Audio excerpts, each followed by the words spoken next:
Alright, here we are with a good old 2.5 Schlitter MG. Yeah. So we finally got it running, and, you know, it starts, does all the business. But we have to give it gas in order for it to start. Here, I'll show you. So, take her out of park and crank. It starts, sorta, but it instantly dies. You notice it doesn't do its little finger dinger. But if we come down in yonder and give it a little gas, right, little foot,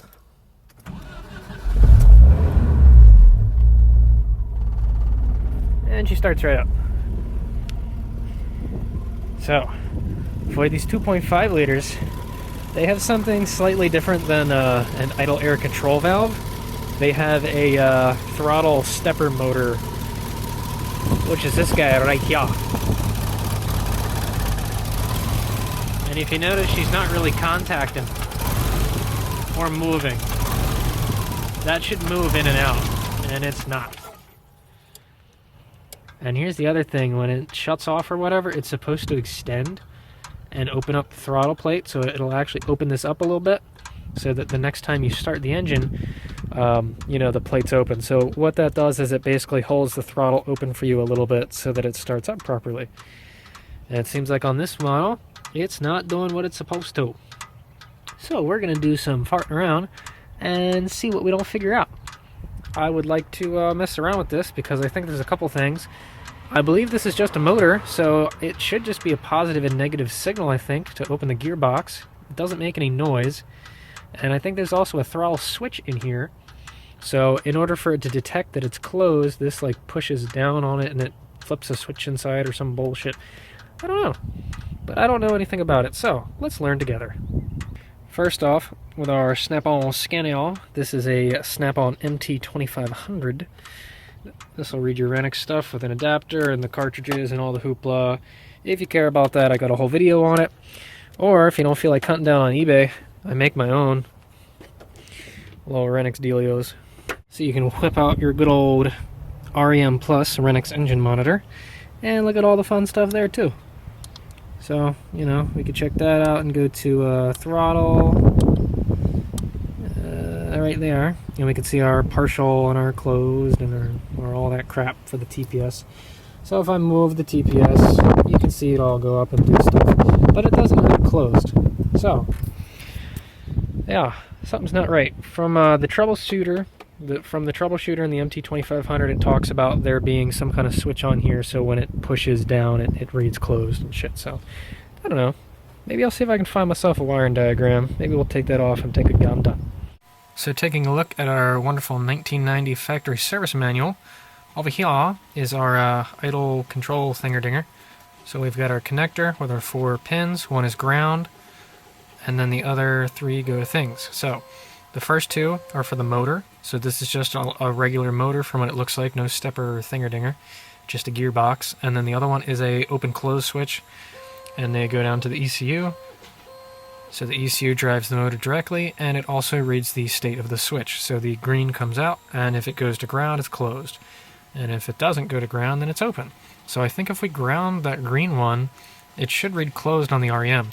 I'm also going to see if there's a voltage on these lines, see if the motor's actually getting power. Okay, so I tried to close, I tried to shorten that, and it didn't read closed, even with it running. But I am hooked up to the idle air voltage thing, and we do have voltage moving, and it's reading anywhere from like 1 to 2 volts. Now I don't know if that's actually the voltage, or if this is some kind of pulse width. This is the hard thing when you're just using a regular slow voltmeter deal. I'll try and plug in this.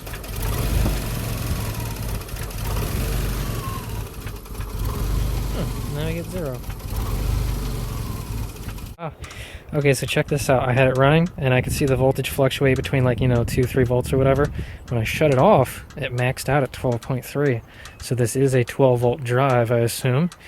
Now, the reason why it goes up so high when it shuts off is because this thing is supposed to extend once it shuts off. So there's a little timer in there, and it'll actually extend that afterwards. So you'll actually feel the pedal get pushed, and that helps for, you know, next start. It gets it ready for the next startup.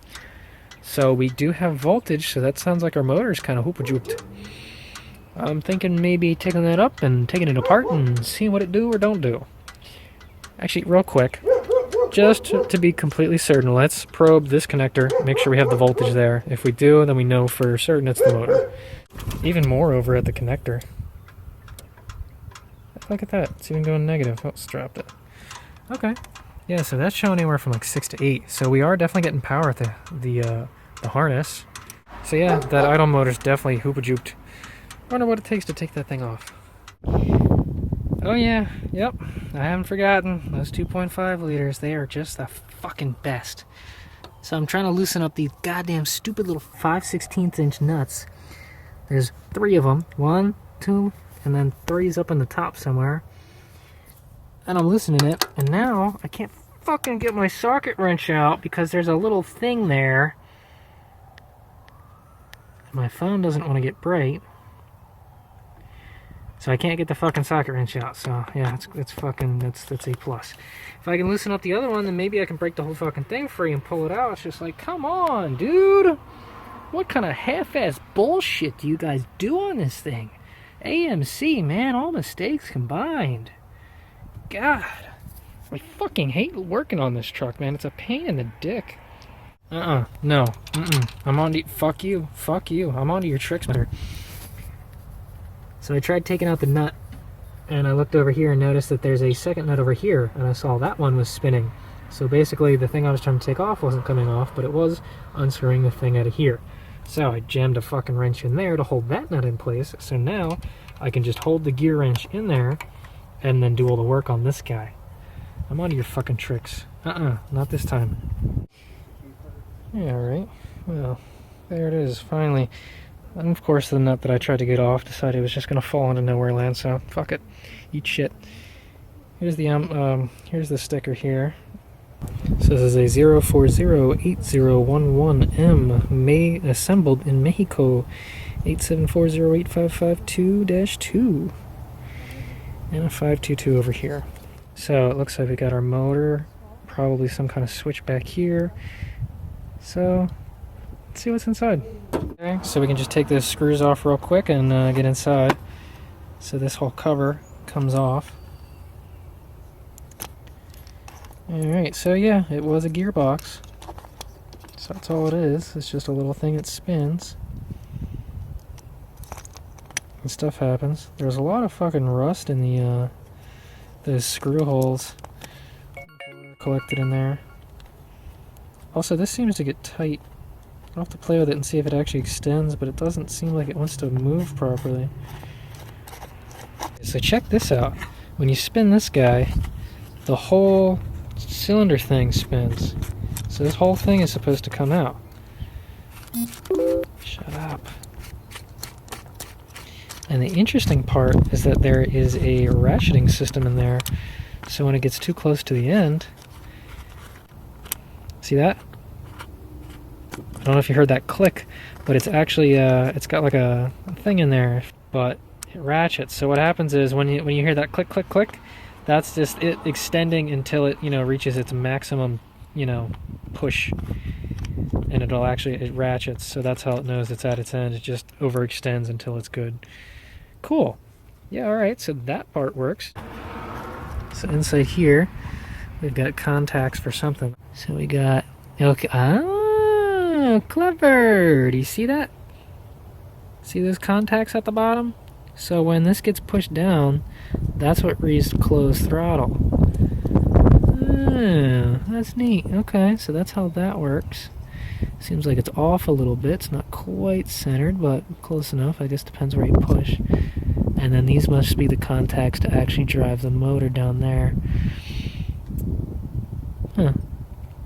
That's weird. Wait a minute. So what does the motor drive? The motor's got to drive that. I wonder what happens if we plug this in like this and see if that shaft turns now. Maybe it was stuck. Can you see it? It's actually spinning.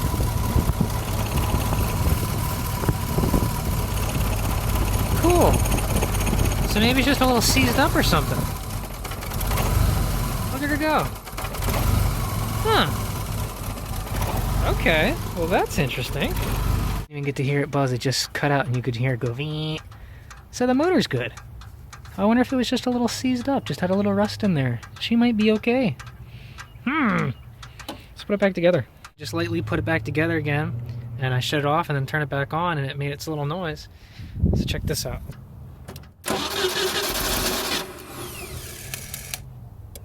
You heard that? She actually moves now. Holy shit. Cool. Yeah, so she works fine. Wow. That's all it needed was a little clean, little open her up, see what's inside, and ta-da, a prize. Okay. Well, let's screw that back in and see what happens. Other part, now that we got it assembled, look. That's the thing when it makes contact. So that is the close switch. Oh, that's so cool. I mean, it's so convoluted and sketchy, but it is kind of impressive. Interesting. Alright, well, I guess we're just gonna jam her back in there and see what happens. I can't wait to fucking connect all those stupid fucking bolts up again. Oh, tell me I can't fucking... Okay, I'm about to say I'll kill you. And that's... Oh, but now we have tension against the throttle plate. Oh, this is gonna be great. Oh, it's going to be very fun. Oh, yeah, can't wait. Okay. So fuck that top bolt, because fuck that top bolt. She's bolted in, connected. So let's turn the key on, see what it says. Key to on position.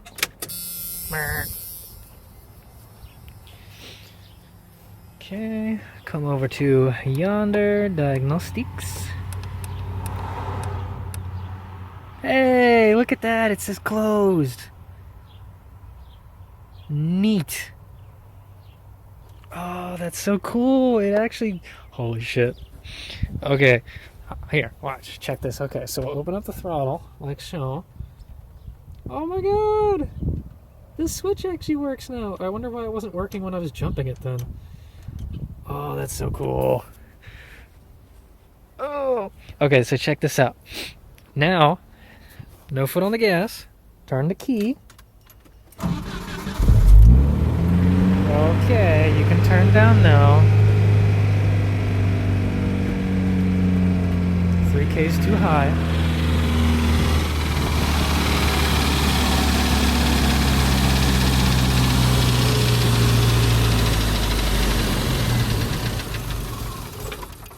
Rip. Whoa. Okay, well that's a thing. Idle's a little high. It's probably not used to this. I'm gonna actually reset the ECU. So we're gonna pull the battery cables and see if that don't help her out at all. Pull this fucking constant tar glide and give her a little ba-doop-a-doop with that drain for 10 to 30 seconds. Try it again.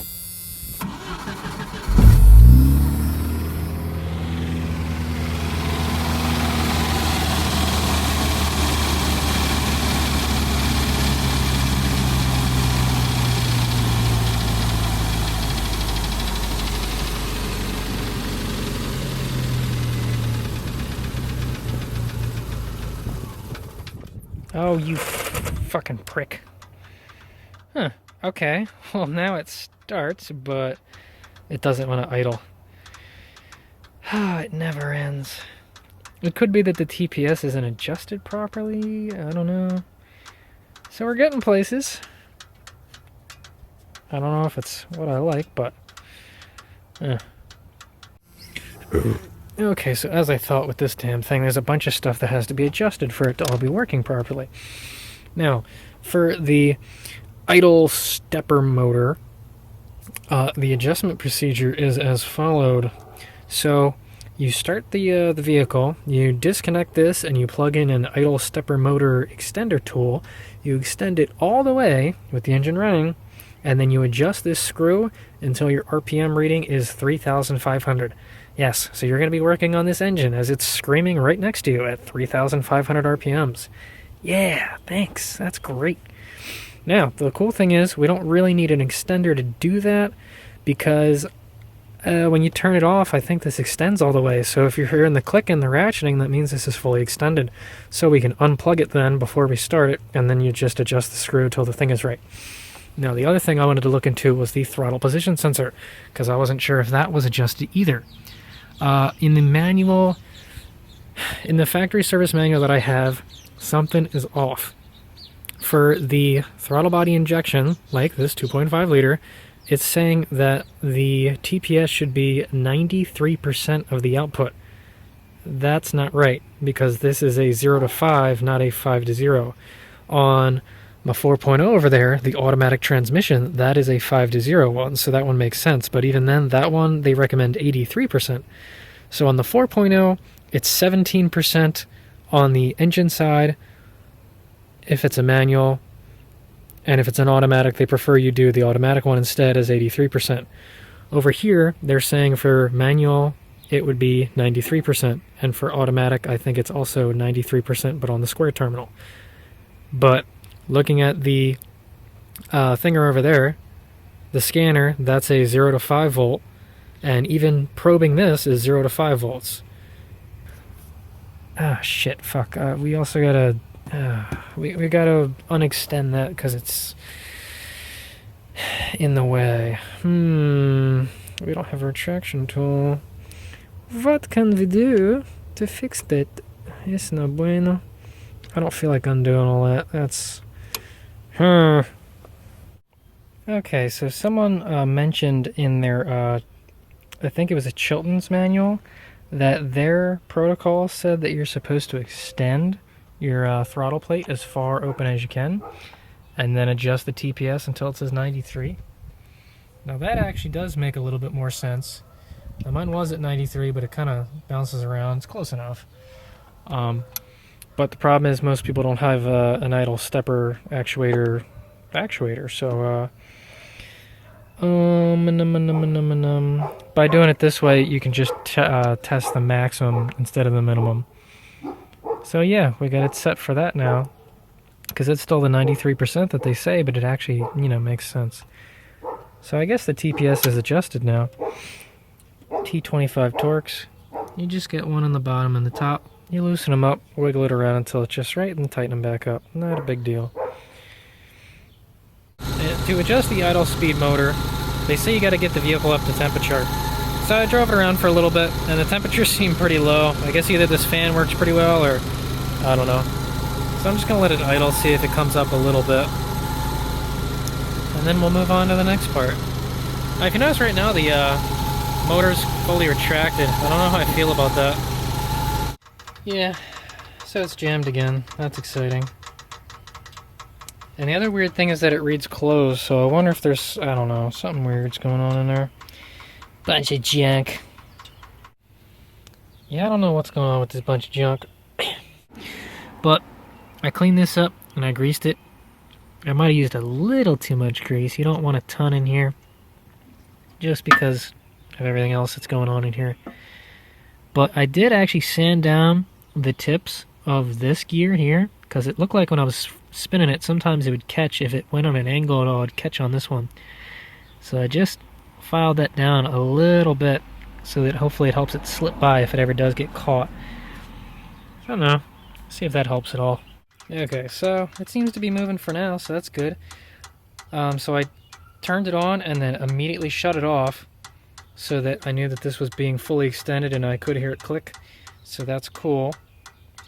So our TPS reads 20 now. Before it was reading 7 when it's fully retracted. And 20 seems to be the max that it opens it at. So now the fun part, what we can just do is unplug this. We're going to start it. And basically we just want our idle to read 3500. And then supposedly this is adjusted properly. Sound fun? Yeah. 5/16 inch wrench will do you. Alright, unplugged. Wrench is set up. There goes nothing. This should be exciting.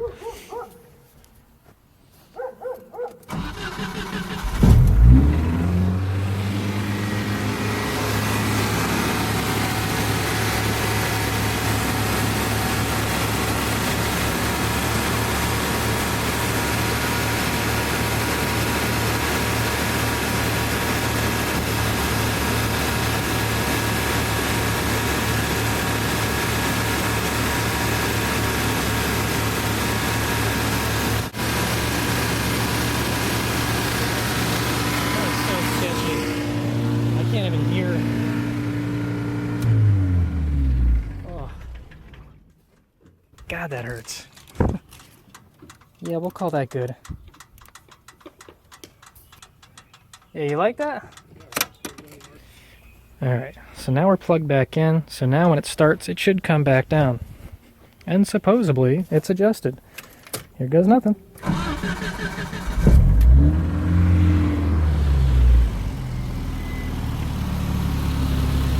so now she comes right back down, rating 10 on the TPS. And idles around 950 to 1,000. Okay.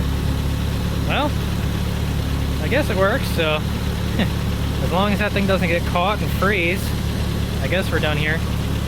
But if it kept getting stuck after this, I think we just have to replace it. So there you go. If you've ever wanted to know what that does and how to adjust it, well, there you go. One more reason why the 2.5 liters are just, oh, they're great. Oh yeah, no. What a pile of crap.